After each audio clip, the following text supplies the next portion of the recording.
8 માર્ચના રોજ આંતરરાષ્ટ્રીય મહિલા દિવસના અવસરે માણેજા મકરપુરા સ્થિત બકેરીસ્વરા સોસાયટીમાં શક્તિ સ્વરૂપા મહિલા સમૂહ દ્વારા મહિલાઓના સન્માન માટે ભવ્ય કાર્યક્રમનું આયોજન કરવામાં આવ્યું હતું.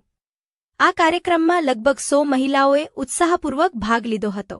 કાર્યક્રમ દરમિયાન મહિલાઓ દ્વારા ગીત, સંગીત, નૃત્ય, ડ્રામા અને કવિતા જેવા વિવિધ સાંસ્કૃતિક કાર્યક્રમો રજૂ કરવામાં આવ્યા, જેના કારણે સમગ્ર વાતાવરણ આનંદમય અને પ્રેરણાદાયક બન્યું હતું. मदद नहीं है, खास करके या फादर नहीं है, उनकी जरूरतों को पूरा करती है और हमेशा अपने जन्मदिन पर 101 यज्ञ भी ये कराते हैं. 101 कुंड हवन जो होता है वो भी उन्होंने करवाया है. मैं इनके साथ जुड़ी हुई तत्व से करके इनके ग्रुप का नाम है, जो भी ये चलाती है. पूरे वडोदरा में इनका नाम है. आज उनका प्रोग्राम था तो उन्होंने रिक्वेस्ट की थी कि आपको अगर समय मिले तो जरूर आइए, क्योंकि आज